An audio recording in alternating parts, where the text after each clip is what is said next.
Boa tarde, boa tarde. Deus abençoe sua vida.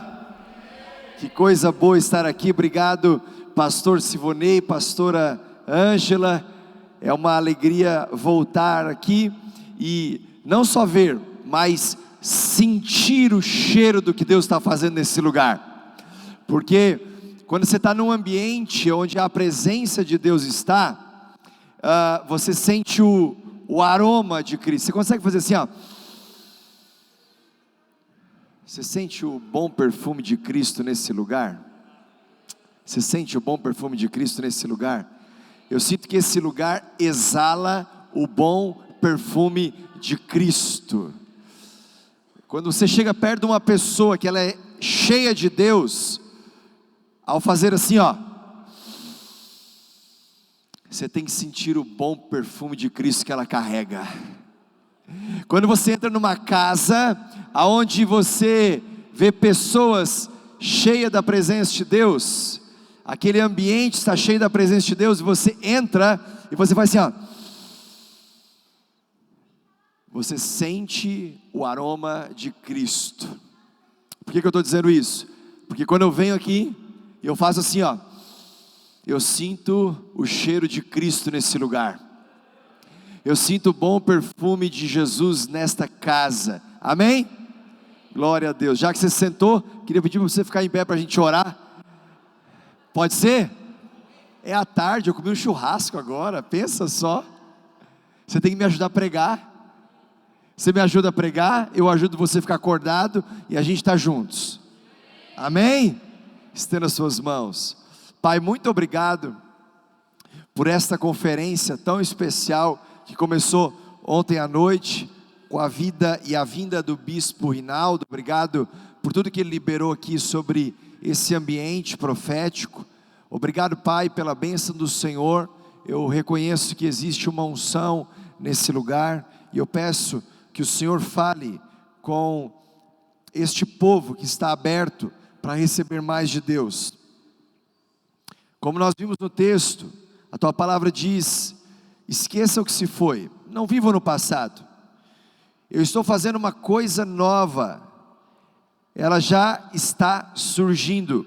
Vocês não percebem ou não reconhecem? Até no deserto eu vou abrir caminho e colocar riachos no ermo. Pai, eu oro para que o Senhor abra caminhos no deserto e coloque riachos no ermo, em nome de Jesus. Amém? Pode sentar. Abra comigo sua Bíblia em Mateus. Quem trouxe a Bíblia, diga amém. Então agora abra sua Bíblia em Mateus capítulo 11,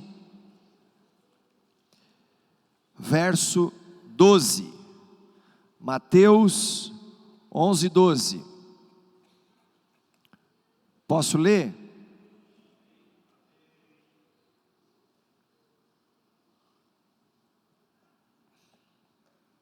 Mateus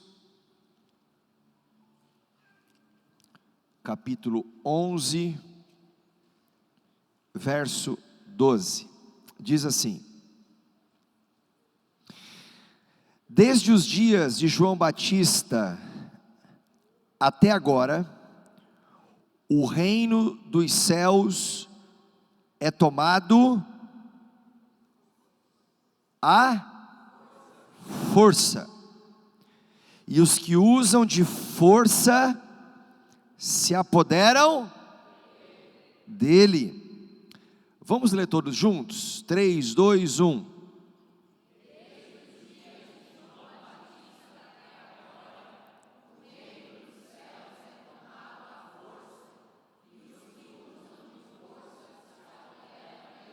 Aleluia. O tema dessa mensagem é tomando o reino à força. Diga comigo, força. O reino dos céus não é para os fracos. O reino dos céus é para os fortes. Se você está fraco, Ele vai te fortalecer. Se você está caído, Ele vai te levantar. Se você está para baixo, Ele vai erguer sua cabeça. Se você está desanimado, Ele vai trazer um novo ânimo. Se você está triste, Ele vai te dar um batismo de alegria. Eu creio nisso. Tem alguém que crê comigo aqui? Então, com base nesse texto, tomando o reino à força. Então, antes de nós falarmos como se conquista o reino dos céus, é importante você entender que no reino dos céus existem leis que regem este governo. No reino dos céus não há democracia. Você consegue imaginar uma reunião de anjos, o Senhor convocando os anjos, os arcanjos, os querubins, os serafins, e aí não sei se com uma urna eletrônica ou em cédula: pessoal, vem cá, vamos reunir e vamos fazer uma votação, porque a gente tem que tomar uma decisão. Você consegue imaginar o reino dos céus dessa maneira? Olha, temos algumas pautas, eu quero saber o que os anjos pensam, eu quero saber o que os arcanjos pensam, o que os querubins pensam, o que os serafins pensam. Vamos lá, eu tenho algumas pautas aqui. A igreja será arrebatada antes, durante ou depois da tribulação. Vai, vota agora. Democracia no céu. Não, então temos uma outra pauta. Quando a Bíblia fala sobre o reino milenar, será que ela está falando sobre 1000 anos no sentido literal, ou a Bíblia está falando num período de tempo completo? Vamos, cada um com a sua cédula, e vamos votar, e depois que a gente chegar na maioria, nós vamos tomar uma decisão. Você consegue imaginar nos céus a pauta? Gente, o assunto agora é batismo no Espírito Santo. Essa é uma experiência no ato do novo nascimento, ou esta é uma experiência que acontece após o novo nascimento, e você deve buscar essa experiência de batismo no Espírito Santo? Vamos lá, roda a cédula, ou cada um vai para a urna, e depois no final você tecla confirma, e vamos ver o que deu na votação. Não. Por que não? Porque no céu não há democracia. Olha para mim, o que existe no reino dos céus é teocracia. Diga comigo, teocracia. A palavra teocracia é derivada de duas palavras gregas: theos, que é Deus, e kratos, que é poder, força e governo. Resumindo, Deus está no governo, Deus está no controle, Deus tem todo o poder. Não sou eu que vou votar nas pautas de Deus, não é a Bíblia que vai se dobrar para a minha vontade, sou eu que me dobro ao governo de Deus, sou eu que me rendo à vontade de Deus, sou eu que me submeto ao governo de Jesus. Aleluia! Então por que é importante saber disso? Porque Ele nos fez um reino e sacerdotes, um reino formado por discípulos de Cristo que o representem. Você representa o reino de Deus, ou o reino dos céus, na sua casa como um pai, como uma mãe, como marido, como filho, como esposo, como esposa, como um chefe na sua empresa, como um estudante de universidade, como um amigo entre os seus colegas.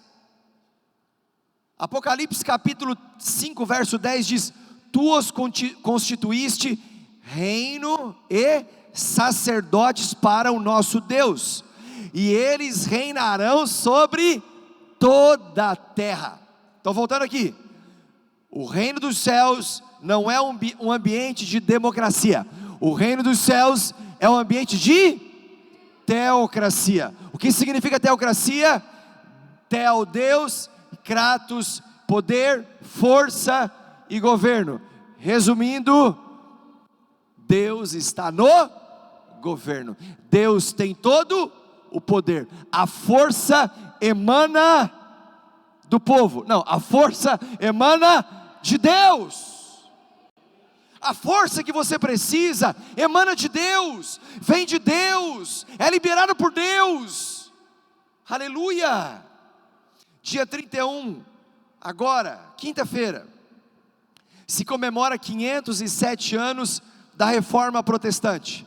E uma das principais contribuições que Martinho Lutero trouxe para toda a cristandade é o sacerdócio universal de todo crente, ou seja, a responsabilidade que todo cristão tem de exercer o seu papel no reino dos céus, na terra, sem depender de um intermediador entre Deus e o homem. Antigamente, como que o povo de Deus chegava até Deus? Através dos sacerdotes, os sumos sacerdotes, que uma vez ao ano chegava diante da presença de Deus para oferecer expiação pelos pecados do povo e redimir o povo de toda a sua impureza. Mas quando Jesus vem a essa terra e o véu do santuário se rasga de alto a baixo, ele constitui um reino e sacerdotes. Só que nesse reino existem leis, e essas leis emanam de Deus, do trono de Deus, dos céus. 1 Timóteo 2,5, pois há um só Deus e um só mediador entre Deus e os homens, o homem Cristo Jesus. Então nesse reino de sacerdotes, aonde todo o poder vem de Deus, o controle está nas mãos de Deus, a soberania é divina, eu e você, como representantes deste reino dos céus na terra, nós temos uma responsabilidade. Você sabe qual é? Tomar o reino à força. Vou repetir: tomar o reino à força. Pastor, como assim? Que força é essa? Primeiro, deixa eu continuar te dando uma premissa dessa introdução. O reino dos céus é tomado à força. Você acompanhou comigo o texto de Mateus capítulo 11, verso 12? Sim ou não? E quem que deve exercer essa força? É o seu povo. Somos nós. E este povo que Deus constituiu como reino e sacerdotes, homens e mulheres, devem exercer esse papel aonde? Na terra, com muito temor, com muita responsabilidade de ouvir a Deus. Deus, qual é a tua vontade para a minha família? Deus, qual é a tua vontade para a minha semana? Deus, qual é a tua vontade para o próximo ano? Deus, qual é a tua vontade na criação dos meus filhos? Deus, qual é a tua vontade para a minha carreira profissional? Deus, qual é a tua vontade para o próximo passo de fé que eu tenho que dar?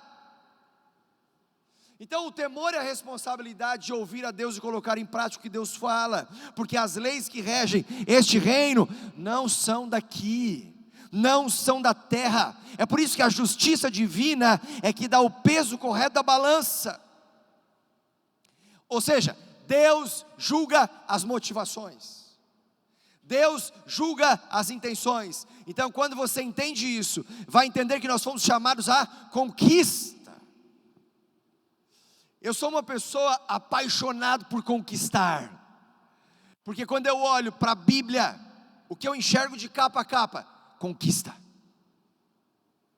Quando eu vejo o reino dos céus, e diz que o reino dos céus é tomado à força, sabe o que desperta em mim? Um espírito guerreiro.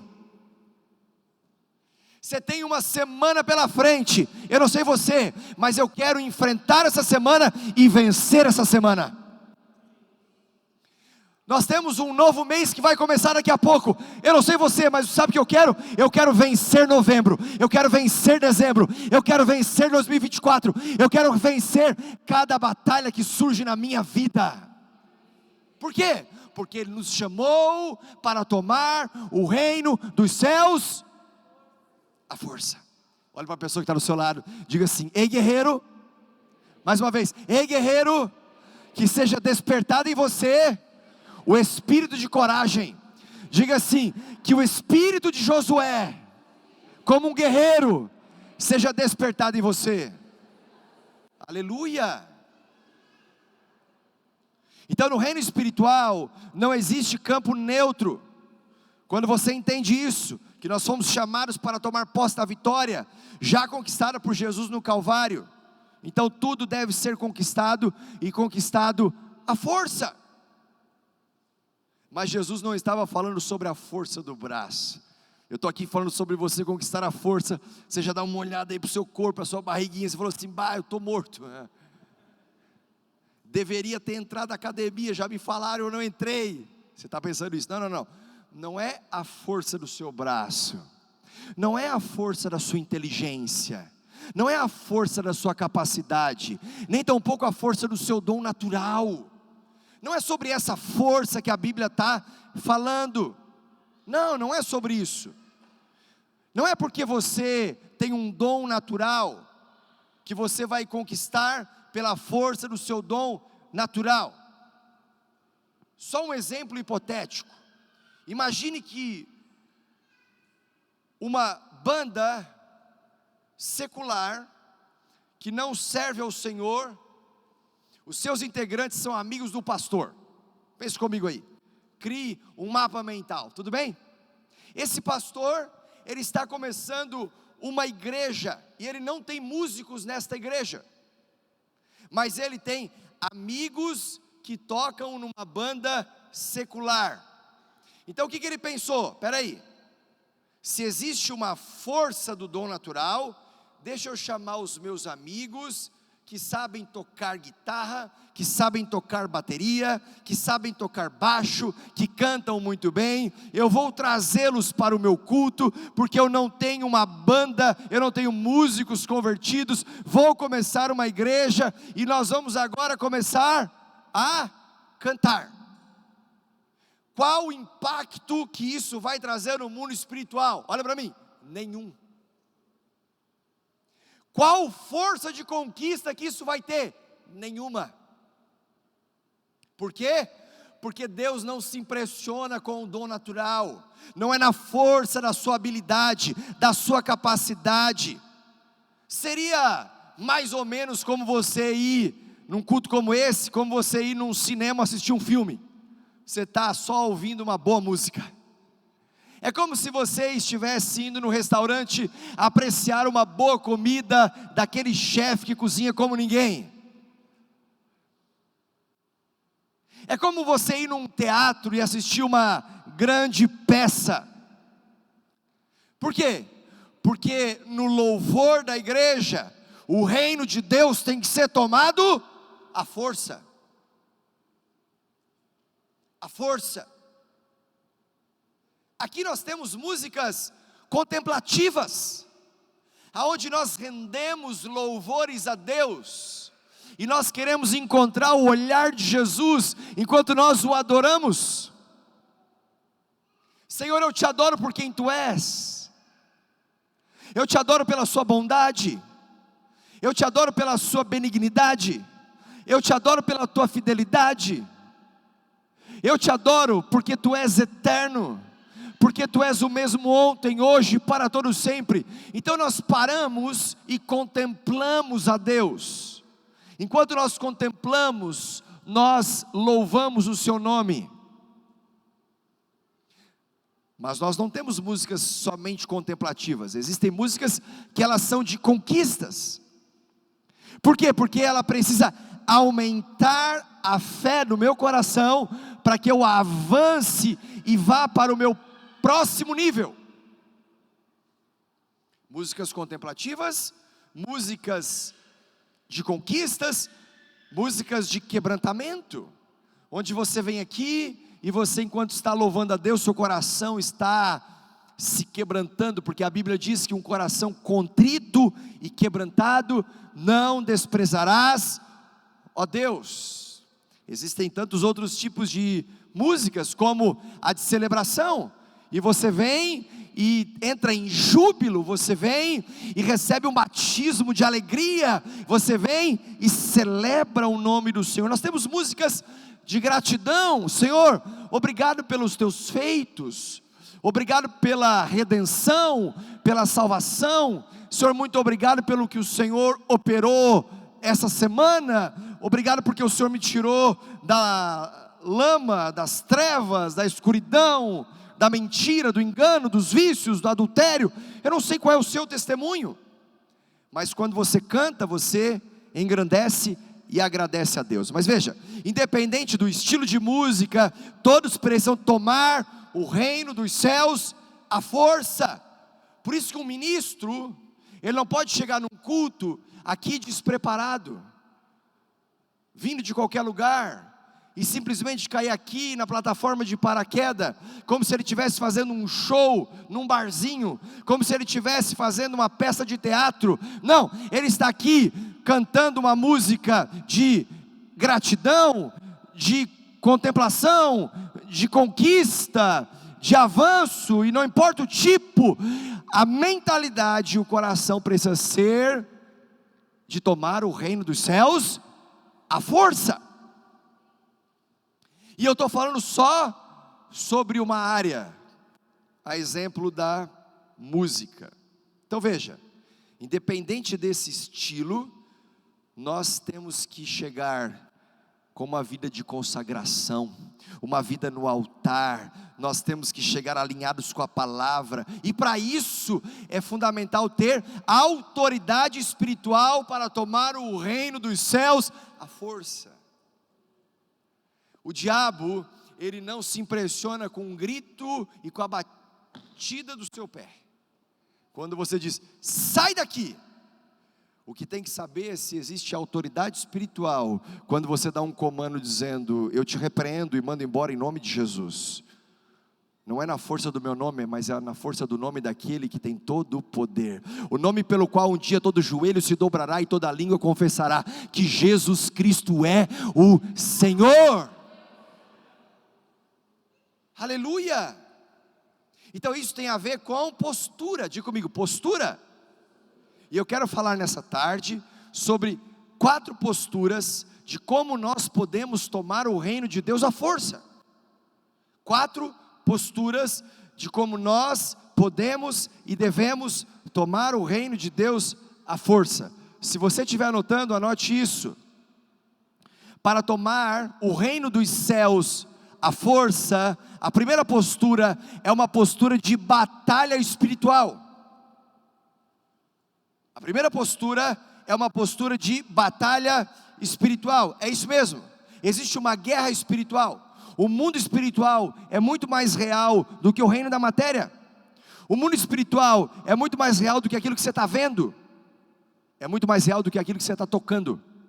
É muito mais real do que aquilo que você está sentindo. Leia comigo Efésios capítulo 6, verso 12. Pois a nossa luta, diga assim, não é. Faz assim, ó, não é.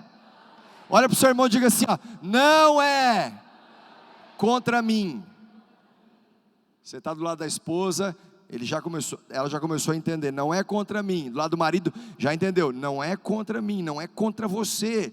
A nossa luta não é contra seres humanos, mas contra os poderes e autoridades, contra os dominadores desse mundo de trevas, contra as forças espirituais do mal nas regiões celestiais. A primeira postura, sendo de batalha espiritual, eu tenho que entender contra quem eu não estou lutando,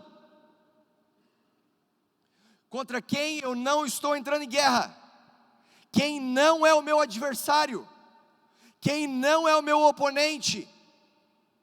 Aqui, Paulo, escrevendo à igreja de Éfeso, ele está começando a dizer, ei, esquece a batalha contra as pessoas, esquece a luta contra o teu próximo, a tua guerra não é contra ele, a tua guerra não é contra ela. Então vamos lá, você não está lutando contra a sua família. Tem gente que está vendo um pé de guerra em casa, porque não discerniu espiritualmente através de uma batalha e de uma guerra espiritual, que a sua luta não é contra o seu marido, não é contra o seu filho, a sua luta não é contra a sua nora, contra o seu genro, a sua luta não é contra a sua esposa. E às vezes você vê em casa discussões tão banais, que se você entra no meio daquela discussão, como alguém que chega de fora, e você pergunta assim, pelo que vocês estão brigando? Pelo que vocês estão lutando? Se ambos falarem o motivo, você vai dizer assim, é sério que vocês estão brigando por isso? Via de regra, As discussões, elas são por motivos tão banais, eu não consigo chegar em outra conclusão, a não ser que ali houve uma interferência maligna. Porque duas pessoas, em sã consciência, que para um pouquinho, coloca as emoções em ordem, o coração no lugar, assenta os sentimentos, vai parar para pensar assim: peraí, por que será mesmo que nós estamos discutindo? Então, eu preciso discernir que existe uma interferência maligna. É por isso que eu tenho que me levantar em batalha espiritual. Contra quem que eu não estou lutando? Eu não estou lutando contra as pessoas que eu encontro diariamente, que eu trabalho diariamente, que eu esbarro diariamente, que a gente tromba diariamente. Não são contra essas pessoas. Eu não estou lutando contra os irmãos da igreja. Ah, mas aquele irmão aprontou uma para mim. A sua luta não é contra ele.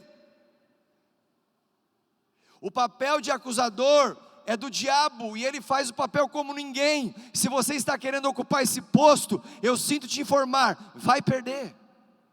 Ele é especialista na acusação. Você não está lutando contra o não crente.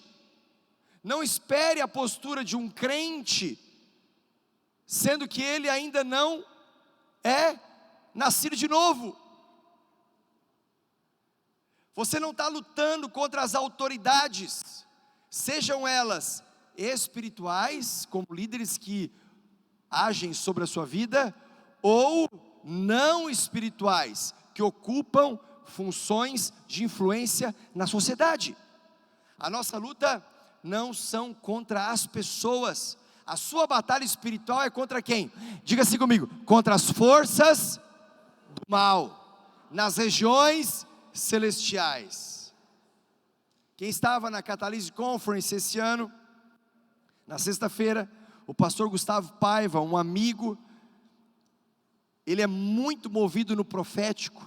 De repente ele está lá pregando, caminhando para o final da mensagem, e ele vem na minha direção, e ele começa de um jeito muito tranquilo, liberar palavras proféticas sobre a minha vida. Você não vai ver ele tendo um chilique, você não vai ver ele rodopiando, você não vai ver ele entrando em êxtase, não que não possa, mas você vai ver que o sobrenatural se tornou o natural.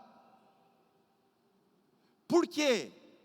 Porque você pode mandar o diabo embora, como você pode liberar uma palavra profética, e tudo de uma forma sobrenatural, como se isso fosse completamente natural. Por quê? Porque o homem espiritual discerne todas as coisas espiritualmente. E o que eu preciso para viver assim? Autoridade. Mateus capítulo 28, Jesus disse: toda autoridade me foi dada nos céus e na terra, portanto, vão e façam discípulos. Ele está dizendo: por isso vão, eu estou transferindo dessa autoridade sobre vocês. Por isso vão e operem sinais e maravilhas do meu nome. Por isso vão e curem os doentes. Por isso vão, e ainda que vocês comerem qualquer coisa mortífera, não lhes fará dano algum. Marcos capítulo 16 fala sobre isso. Então vão, mas vão revestir dessa autoridade, cheios do Espírito. Aleluia. A batalha espiritual exige uma postura de autoridade. É isso, a autoridade. Então, se eu não estou lutando contra as pessoas da minha família, se eu não estou lutando contra as pessoas que eu encontro diariamente, se eu não estou lutando contra os irmãos da igreja, se eu não estou lutando contra o não crente, se eu não estou lutando contra as autoridades espirituais ou não espirituais, contra quem eu estou batalhando? Paulo fala em Efésios: eu estou lutando, eu estou em guerra, eu estou entrando em batalha contra poderes e autoridades. Peraí, mas isso não tem a ver com as funções que as pessoas exercem, ocupando cargos de influência? Isso é diferente de quem está no posto. Existe uma batalha espiritual, porque no mundo espiritual não existe campo neutro. Dentro do nosso coração não existe espaço vazio. Ou você preenche com a paz que excede todo entendimento, ou você vai deixar a ansiedade tomar conta do seu coração. Ou você preenche com a alegria do Espírito, ou você deixa a tristeza que te leva à morte te dominar. Não existe campo neutro. Então a nossa luta é contra esses espaços que querem ser ocupados por principados e potestades, e a igreja se levanta com autoridade espiritual para entrar em batalha, para entrar em guerra. Contra quem mais eu estou batalhando? Contra os dominadores deste mundo de trevas, contra tudo que controla o sistema deste mundo. Novamente, não são pessoas. Eu estou lutando contra as forças espirituais do mal, sim, demônios. Então em nenhum momento você vai ver que lutamos contra pessoas, mas lutamos contra aquilo que age por trás das pessoas, que influenciam as pessoas, seja através dos interesses particulares, ou pelos projetos de poder, ou pela ambição pessoal, ou por problemas de passado mal resolvido, crise de identidade e assim por diante. Então quando você entende que existe uma batalha espiritual, nunca mais você vai andar sem a postura de quem tem uma armadura. Nunca mais. Qual é a sua postura? Alguém que está revestido com o cinturão da verdade. O guerreiro, ele colocava toda a sua armadura, e no final das contas, ele apertava a sua armadura com o cinturão da verdade. Sabe o que te segura nessa batalha espiritual? Diga assim comigo: a verdade. O que te mantém de pé, o que te mantém revestido, o que te mantém cheio, é a verdade. É dessa verdade que você não pode se apartar. A verdade da palavra de Deus, a verdade de Deus sobre a sua vida, a verdade de Deus sobre a sua história, a verdade de Deus sobre o próximo, a verdade de Deus sobre a igreja. Então eu preciso estar revestido do cinto da verdade, eu preciso estar usando a couraça da justiça, que ficava nessa parte do corpo do guerreiro, protegendo o coração, e ela é uma analogia do tanto que a nossa emoção, os nossos sentimentos precisam ser protegidos contra as flechas, contra as setas malignas, contra as astutas ciladas do diabo. Então eu preciso estar calçando os meus pés com o evangelho da paz. Quando um filho de Deus chega em qualquer lugar, ele chega para gerar paz, nunca para gerar confusão. Ele chega para trazer alegria, nunca para promover tristeza. Ele chega para botar as coisas em ordem, e não para gerar desordem, não para gerar caos. Quando você chegar, lembre-se, com você está chegando a Trindade, Deus Pai, Deus Filho e Deus Espírito Santo. Porque nós somos agentes de paz. Você pode falar toda a verdade, desde que ela seja dita em amor. Amor. Então eu coloco o cinto da verdade, a couraça da justiça, eu calço os meus pés com a prontidão do evangelho da paz, e eu tomo o escudo da fé. Esse escudo da fé, ele vai me permitir ser irreverente ao medo. Seja irreverente ao medo. Colocamos o capacete da salvação, aonde a nossa mente está blindada com os pensamentos de Cristo. Romanos capítulo 12, verso 2 diz: não vos conformeis com esse mundo, mas transformai-vos pela renovação do vosso entendimento, para que experimenteis a boa, perfeita e agradável vontade de Deus. Uma mente renovada. E por fim, a espada do Espírito, Ou seja, a palavra de Deus é uma arma poderosa. Primeira postura para tomar o reino dos céus, a força. Diga comigo, batalha espiritual. A segunda postura, uma busca desesperada. Quanto de desespero há dentro de você para ter a presença de Deus? Quanto de desespero há dentro de você, caso você cogite a possibilidade de viver sem Ele? Eu não sei você, mas só de eu pensar em como seria a minha vida sem Jesus, isso me desespera. Eu não sei você, mas só de pensar como seria passar uma eternidade sem o Senhor, isso me desespera. Se me desespera viver sem Ele, eu preciso me desesperar para buscá-lo. Se você quer ter o reino dos céus sendo tomado à força, uma batalha espiritual, você precisa de uma busca desesperada. Hebreus capítulo 11, verso 6. Sem fé é impossível agradar a Deus, pois quem dele se aproxima, precisa crer que Ele existe e que recompensa aqueles que o buscam. Se você se aproxima de Deus como você tem se aproximado, se você vem em um culto como você tem vindo, se você se inscreve para uma conferência como você se inscreveu, se você está aqui num sábado à tarde como você de fato está, e se aproxima de Deus, você precisa crer que aqui não é um clube social, você precisa crer que aqui não é um supermercado de gente, você precisa crer que Ele existe, e não só existe, diz o texto, recompensa aqueles que o buscam. Há uma recompensa nessa conferência para você.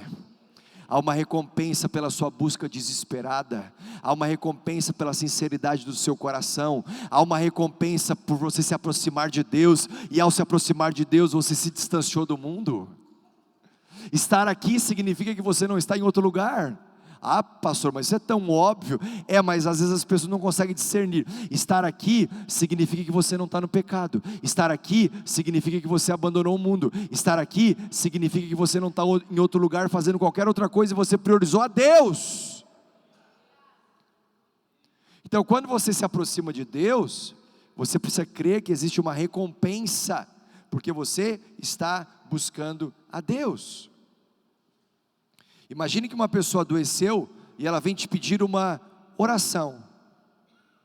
Sempre que eu passo por um aperto, seja na saúde, ou uma decisão a ser tomada, algumas coisas eu rapidamente assumo como postura. Por exemplo, eu sei para quem eu não vou ligar. Eu sei para quem eu não vou mandar uma mensagem. Eu sei para quem eu não vou pedir ajuda.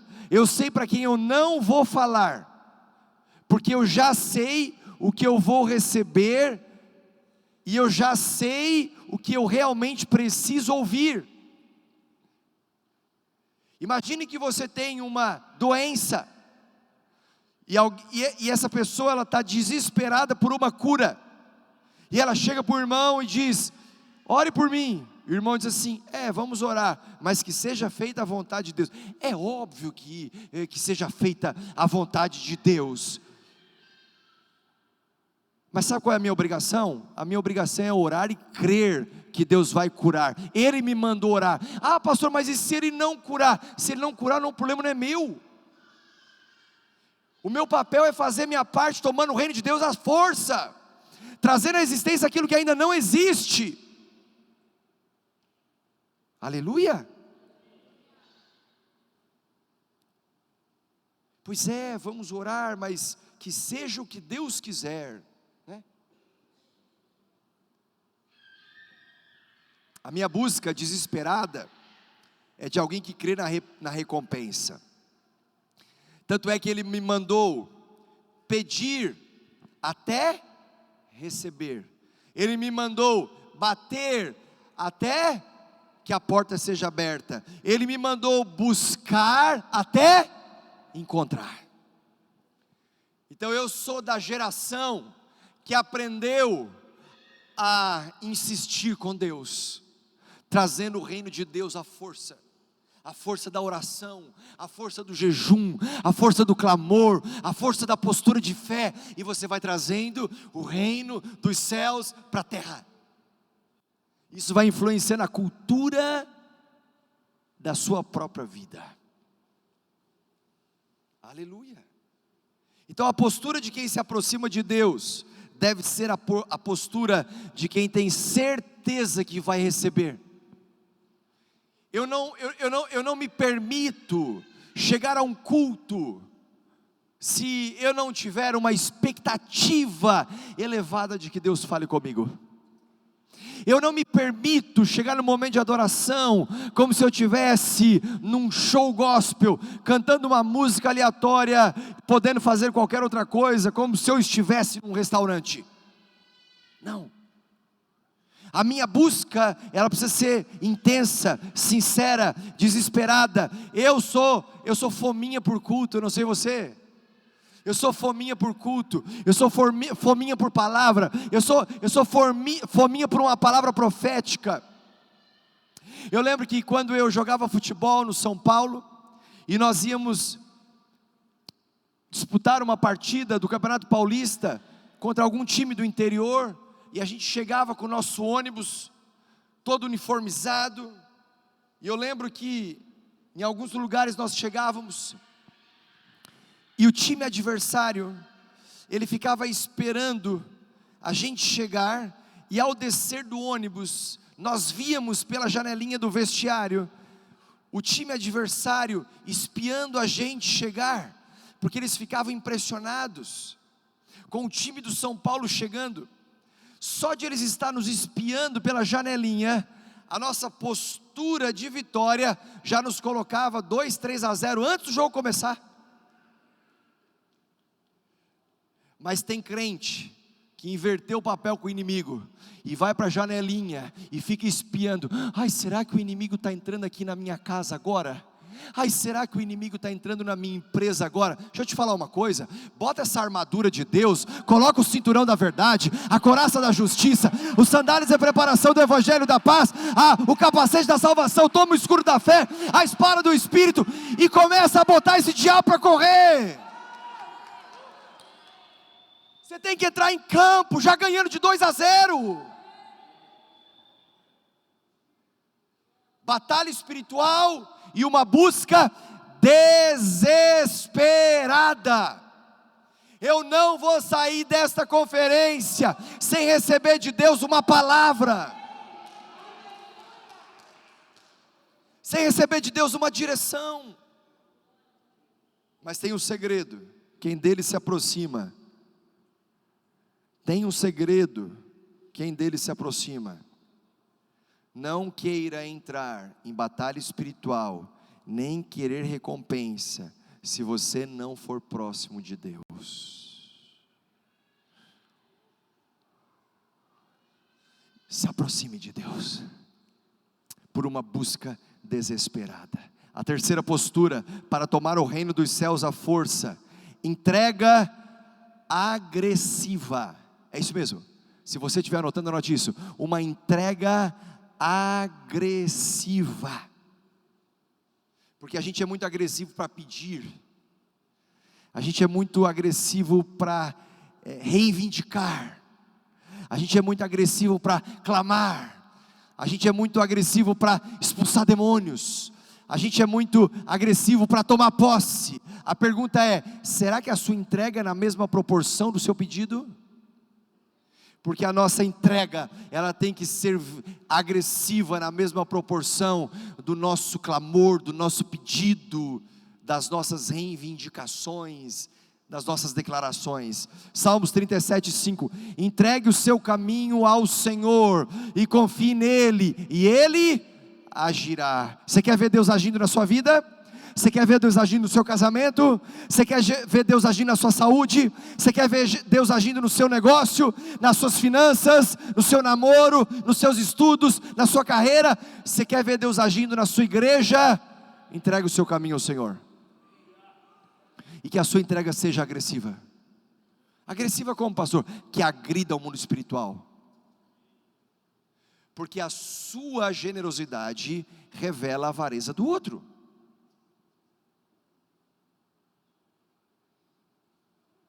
Eu nunca vi uma pessoa sair da igreja no momento do dízimo e da oferta, porque quando chegou nesse momento, foi dito que agora nós vamos dizimar e ofertar. Eu nunca vi uma pessoa dizimista, generosa e fiel, se levantando nesse momento, dizendo: eu não gosto de ouvir sobre esse assunto.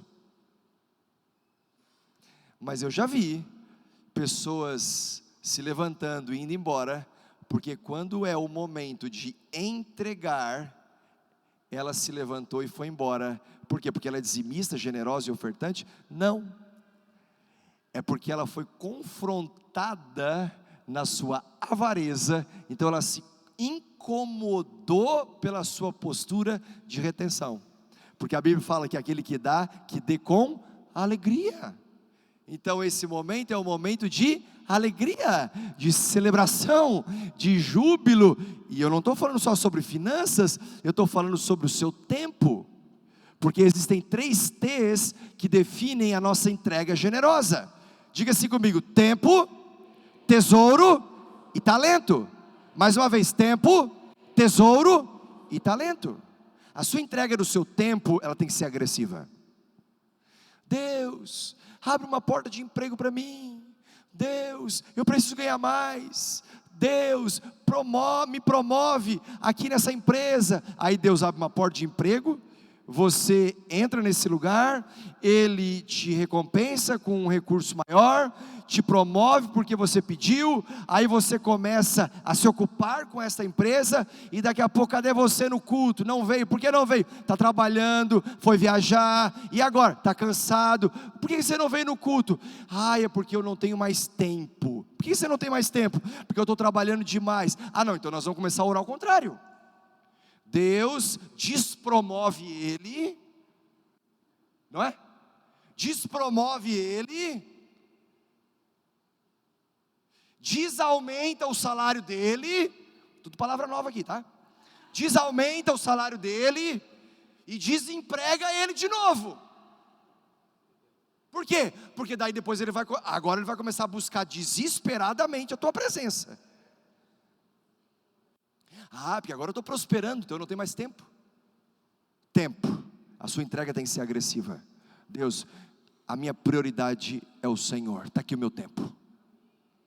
Tesouro, recursos.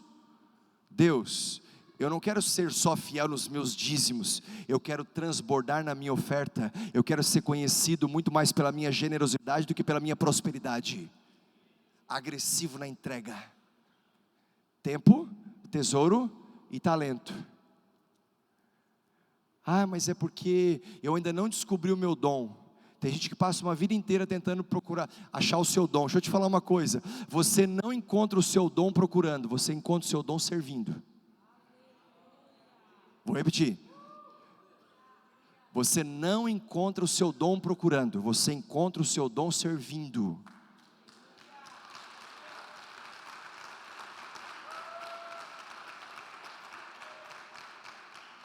Pastor, eu estou pronto para servir naquela área específica, lá, canto.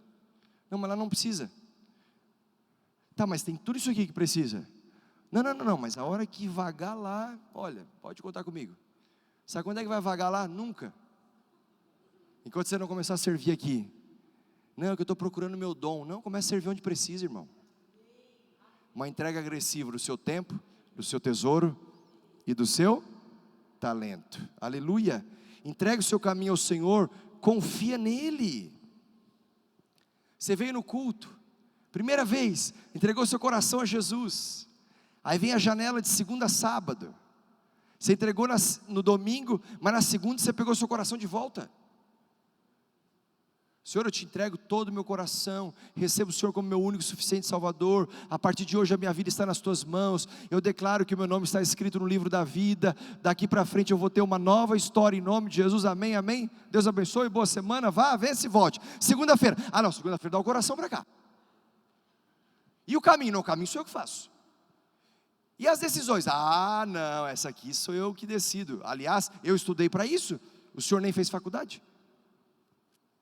Entrega o seu caminho ao Senhor. Confia nele. O tempo é dele. O modo é dele. O que, o porquê, o quando é dele. Ele faz. Ele vai agir. Mas ele vai agir se nós não pegarmos de volta. É uma entrega agressiva. Eu dou com uma mão, mas eu não pego com a outra. Eu dou e eu confio. Senhor, meu filho que precisa de uma intervenção divina, Senhor, eu estou aqui orando por ele, eu estou aqui orando por ele, eu estou aqui orando por ele. Eu entreguei ele nas tuas mãos. Eu não quero fazer do meu jeito. Eu quero que o Senhor haja. Eu quero que o Senhor opere. O maior presente que eu recebi no meu ministério. Ano que vem nós vamos completar 15 anos de ministério pastoral. O maior presente que eu recebi em 25 anos de caminhada com Jesus é ver o Arthur, que hoje está com 16 anos, o meu filho, depois de ter sido batizado aos 12, sempre na igreja conosco, sempre próximo, sempre, o tempo inteiro servindo. Mas este ano, ele teve um encontro tão poderoso com o Senhor, tão poderoso com o Senhor, e Deus começou a abrir os céus, e ele começou a acordar de madrugada, e o Senhor começou a falar com ele começou a receber revelações, ele começou a entrar num período de jejum, e ele começou 7 dias de jejum só de água, 7 dias de jejum, uma refeição por dia, nos últimos 3 dias só de água, e ele foi emendando um jejum atrás do outro. Eu estou vendo meu filho de 16 anos fazer isso, e viver o que eu vivi aos meus 17, há uns 10 meses atrás, eu estava na minha sala com meu filho, liberando uma palavra profética sobre a vida dele, depois de um momento de muito conflito entre eu e ele, e eu disse: Arthur, o que eu vivi em 10 anos, você vai viver em 2, o que eu vivi em 2, você vai viver em meses, o que eu vivi em meses, você vai viver em horas, e de repente Deus vem e faz uma revolução na vida do meu filho.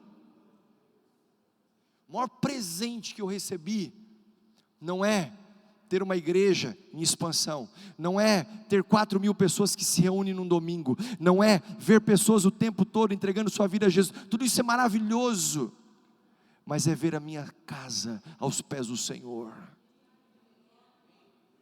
Entrega o seu caminho ao Senhor, confia que Ele vai fazer, e Ele fará, Ele agirá, aleluia.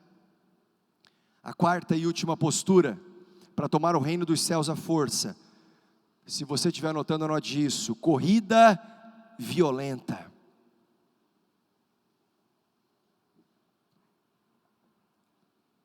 Eu quero chamar o pessoal do teclado aqui.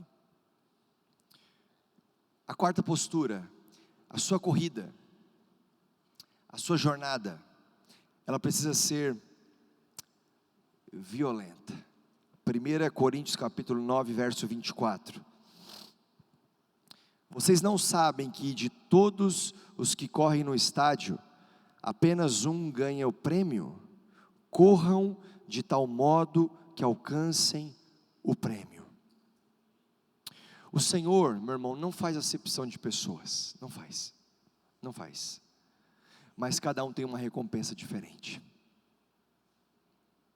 O Senhor não faz acepção de pessoas, mas com base na violência da sua corrida, uns recebem mais, outros recebem menos.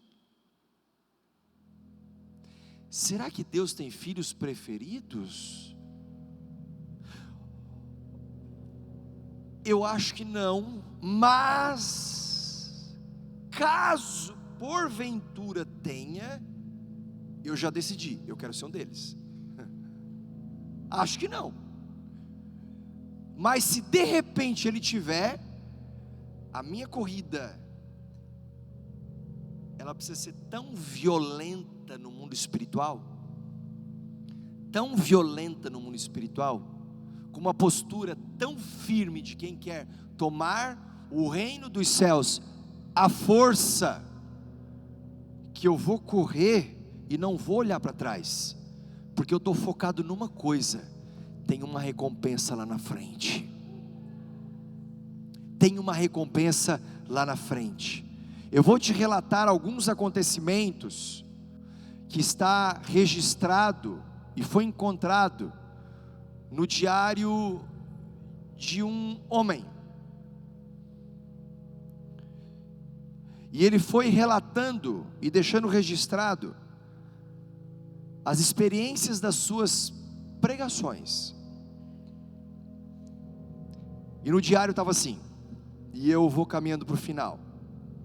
Domingo de manhã, 5 de maio, preguei na igreja Saint-Anne.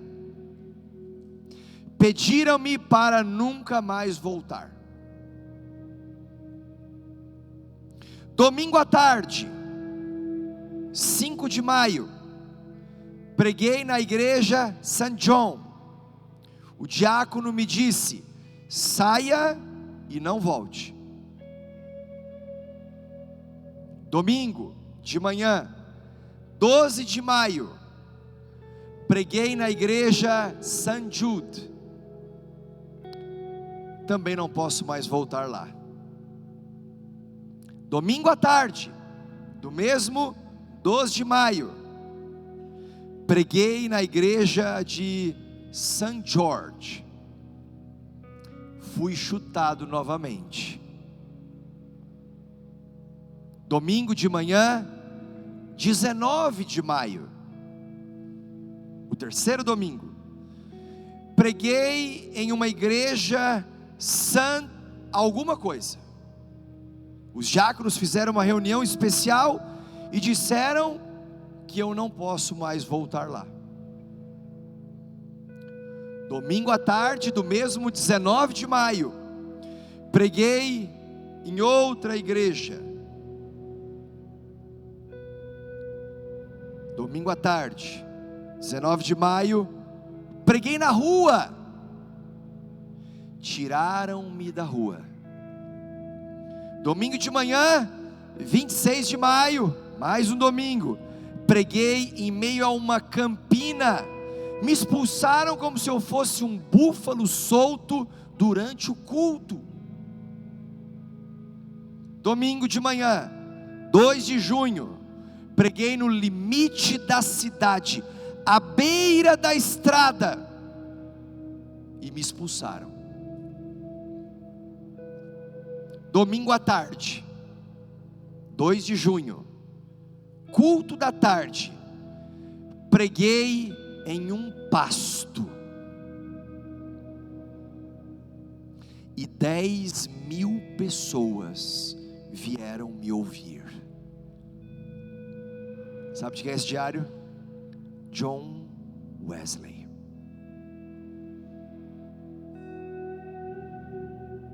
Chutado, expulso, mandando embora, não volte mais aqui. Um domingo de manhã, tarde. No outro domingo, manhã, tarde. No outro domingo, manhã, tarde. Beira da estrada, fim da linha, extrema da cidade. Não volte mais. Tá bom, eu vou para um pasto. E de repente, 10.000 pessoas vieram ouvi-lo.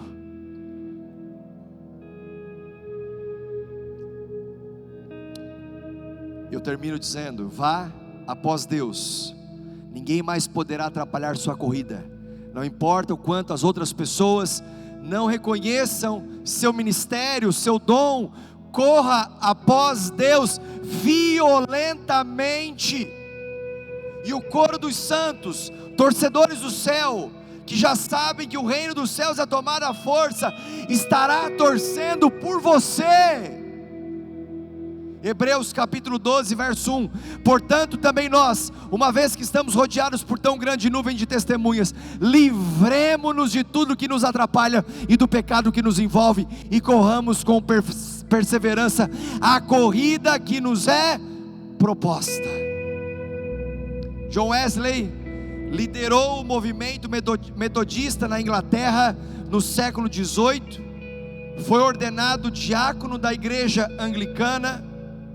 John e seu irmão Charles e o pastor George Whitefield se reuniam com um grupo de estudantes para estudar a Bíblia, a palavra de Deus. E por causa do método de estudo deles, nasceu a Associação Metodista. John Wesley assume a liderança desse grupo. Ele começou a reunir muitas e muitas pessoas, mas querendo permanecer na igreja anglicana. Os púlpitos da igreja anglicana se fecharam para Wesley, se fecharam para o grupo.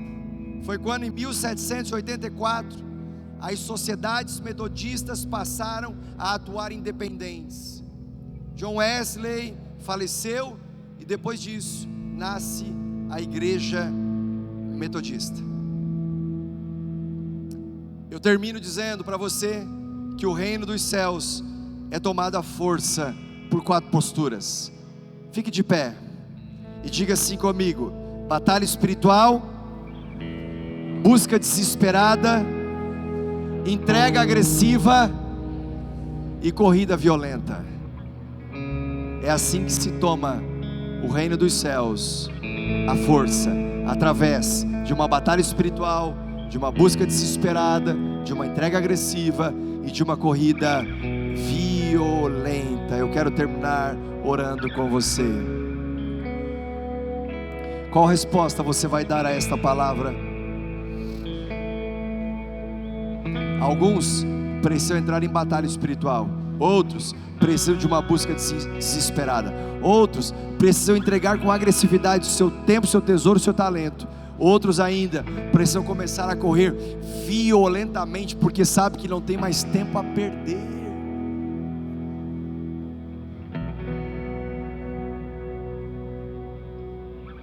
Vamos, comece agora. Faça a sua oração. Faça a sua oração. Faça a sua oração. Vamos, comece a aumentar o volume da sua voz, a intensificar a sua busca, o seu clamor.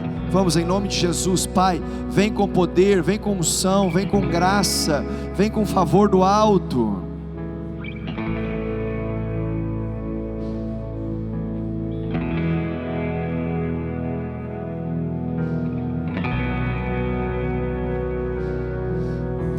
Vem, Espírito Santo. Vem, Espírito Santo.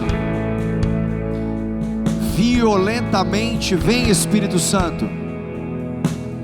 Ramana shokalalabala shokalalabaralalabarahi. Ramana shokalalabara shorerebene shokalalabarai. Haralamana shokalalabara shokalalabaraya. Levante suas mãos.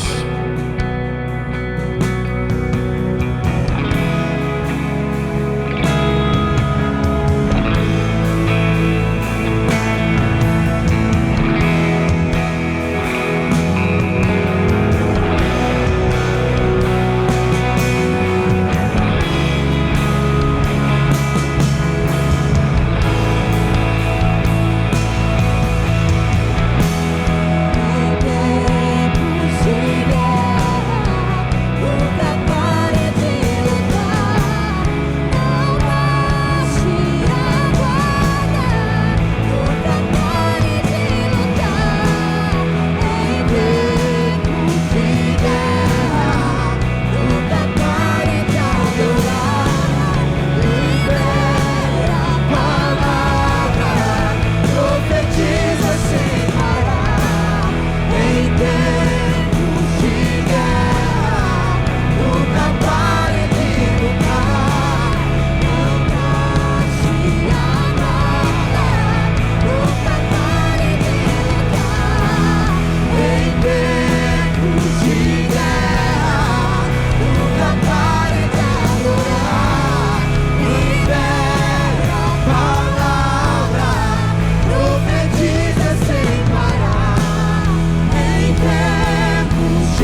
abençoado nessa tarde? Queridos, que tarde maravilhosa. Palavra ministrada pelo nosso pastor Marcelo Cruz. Infelizmente já teve que sair porque ele já tem outro compromisso. Mas foi a segunda plenária. Nós vamos agora ter um intervalo de 30 minutos. Agora é 4h15. 15 para as 5 nós retornaremos com a nossa querida pastora Ângela. Queridos,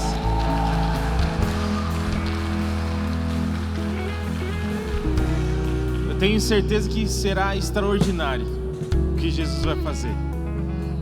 Certeza, Jesus já preparou tudo sobre a vida da nossa pastora e ela vai derramar tudo para nossas vidas aqui ainda nesta tarde. Tem muito mais ainda depois. Mas agora aproveite a nossa cafeteria. Nós vamos dar 30 minutinhos. 15 para as 5 em ponto nós retornaremos. Vá ali, come um lanche, come um café, tome um açaí, desfrute desse ambiente, desfrute do lounge, converse, mas mantenha essa atmosfera. Conte o testemunho para o seu amigo, conte como é que tá, mande mensagem, você está perdendo essa conferência. E encontrando você logo mais. Deus abençoe.